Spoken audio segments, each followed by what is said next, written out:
Bonjour à tous et bienvenue dans cette vidéo consacrée à la correction du sujet de brevet tombé en 2019 pour la métropole, pour la physique-chimie bien sûr.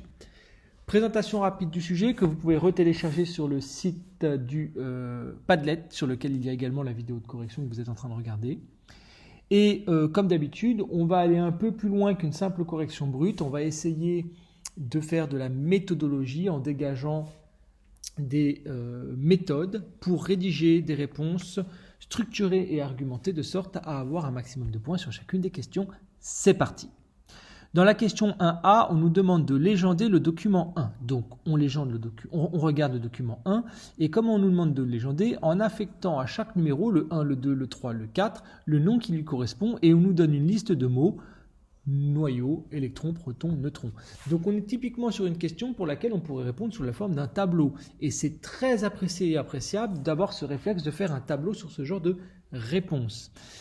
Ça permet d'être clair et efficace dans sa réponse. Et surtout, lorsqu'on lit la copie de l'élève, c'est percutant. Donc, on fait une ligne numéro et ensuite on fait une ligne légende. Et bien là, le numéro 1, ça sera les électrons. Le numéro 2, ça sera les protons qui sont affectés d'une charge positive. Les neutrons qui n'ont pas de charge. Et le noyau. Et donc là, on a fait notre réponse sous forme d'un tableau. Clair, précis, efficace. On passe maintenant à la question 1B dans laquelle on nous demande le nombre de protons présents dans chacun des 3 atomes d'oxygène. Donc on va regarder le document dans lequel j'ai les 3 atomes d'oxygène et on va réfléchir à la façon dont on va correctement rédiger la réponse. Premier élément de réponse, quel document j'utilise? Le document 2. D'après le document 2, qu'est-ce que je veux? Le nombre de protons. De quoi? De mes 3 atomes d'oxygène. Donc j'ai fait 75% du travail de rédaction. Maintenant, on reste à savoir combien vaut ce nombre de protons. On a 2 options pour répondre à cette question. Ou on voit tout de suite qu'il vaut 8 parce qu'on nous dit que le numéro atomique de chacun des 3 atomes vaut 8. Et je vous rappelle que le numéro atomique, c'est le nombre de protons. Ou vous justifiez votre réponse en disant que dans chacun de ces 3 atomes d'oxygène, il y a 8 électrons. Et comme l'atome est électriquement neutre, s'il y a 8 électrons, il y a aussi 8 protons. Dans la question 2, on nous demande d'utiliser le graphique du document 3. On affiche donc le graphique du document 3 et on nous demande d'indiquer le pourcentage en volume de dioxyde de carbone qui est présent dans l'air en 1910. Donc premier réflexe, j'ai un graphique, je regarde ce qui est tracé et je vois que c'est le pourcentage en CO2 en fonction de l'année. Je m'intéresse à l'année 1910, je vais donc me positionner en 1910. Et donc, je vais faire une lecture graphique. Donc, premier élément de réponse, par lecture graphique. Par lecture graphique, je dois faire quoi? Je dois trouver le pourcentage en volume de dioxygène de quelle année? En 1910. Et maintenant, je vais le chercher. Par lecture graphique, j'obtiens que ce pourcentage vaut 0,030%. Dans la question 2B, je dois maintenant faire l'inverse, c'est-à-dire que je pars d'une valeur de pourcentage en CO2 et je dois en déduire l'année. Donc, en quelle année j'ai un pourcentage en CO2 de 0,037%?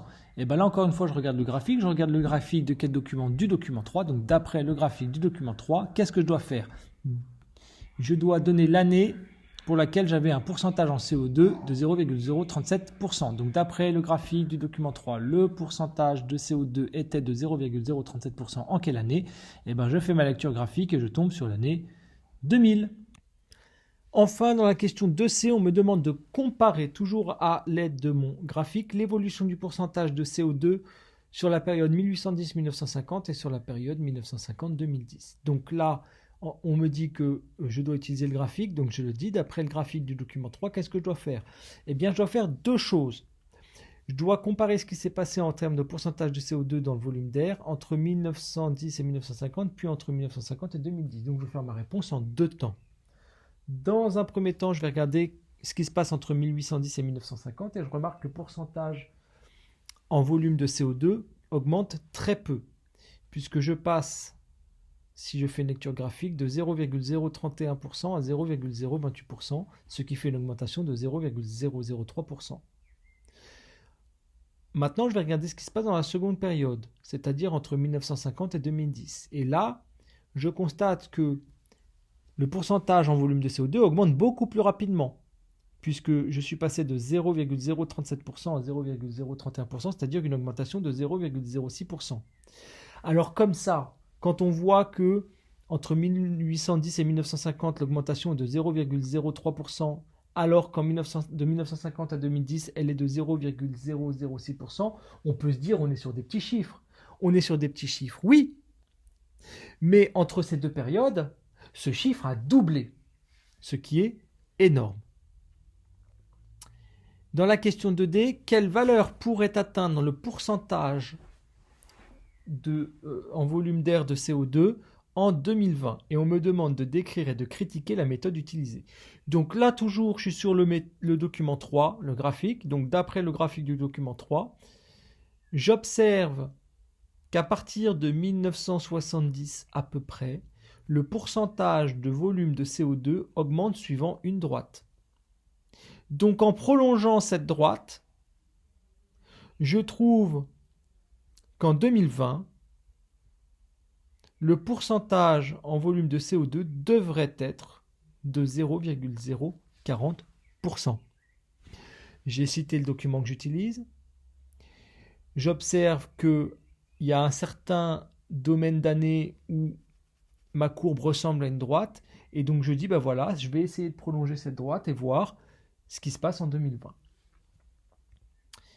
Dans la question 3A, on me dit qu'à la base de Vostok, qui se situe en Antarctique, on a extrait une carotte de glace de 3 mètres de long, qui est de forme cylindrique et qui a un poids de 236 newtons.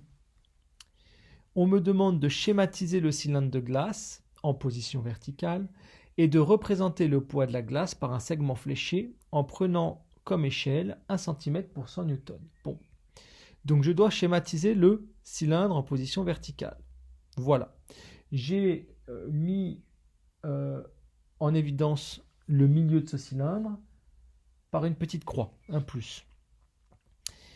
Et à partir de ce plus, je dois dessiner un segment fléché qui représente le poids de mon cylindre. Je sais d'après l'énoncé que 100 newtons doit être représenté par une flèche de 1 cm. Moi, je dois représenter 236 newtons. Donc je cherche le nombre de centimètres que doit faire ma flèche. Eh bien, j'observe que j'ai fait apparaître un produit en croix. Donc la longueur de la flèche que je cherche, et mon point d'interrogation, n'est rien d'autre que 236 newtons fois 1 cm divisé par 100 newtons. Je dois donc faire une flèche de 2,36 cm. Je prends donc ma règle, je fais une flèche qui part du milieu de mon cylindre et qui va vers le bas et qui mesure très exactement 2,36 cm, ce qui correspond à un poids de 236 newtons. Dans la question 3b, on nous demande d'utiliser les données du document 4 que je fais donc apparaître et ce qu'on sait à la question 3a, c'est-à-dire que le poids vaut 236 newtons puisque c'est la seule information qui nous est donnée dans la question 3a. Et à partir de ces informations, on nous demande de calculer la masse du cylindre de glace qui se situe à Vostok et on la veut en kilogrammes. Donc, on va tout de suite dans le document 4 regarder combien vaut la valeur de la gravité à Vostok. Et pourquoi est-ce que j'ai besoin de la valeur de la gravité? Eh bien parce que pour calculer la masse du cylindre, on utilise la formule M égale P divisé par G, c'est-à-dire que la masse est égale au poids divisé par la gravité.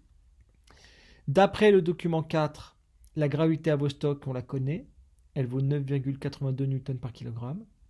D'après la question 3a, le poids, on le connaît, il vaut 236 newtons. On peut donc faire le calcul. La masse du cylindre à Vostok vaut donc M égale 236 newtons divisé par 9,82 newtons par kilogramme, ce qui nous donne une masse de 24 kg. N'hésitez pas à revoir cette vidéo si certaines questions vous ont posé problème et je vous dis bonne révision et à bientôt.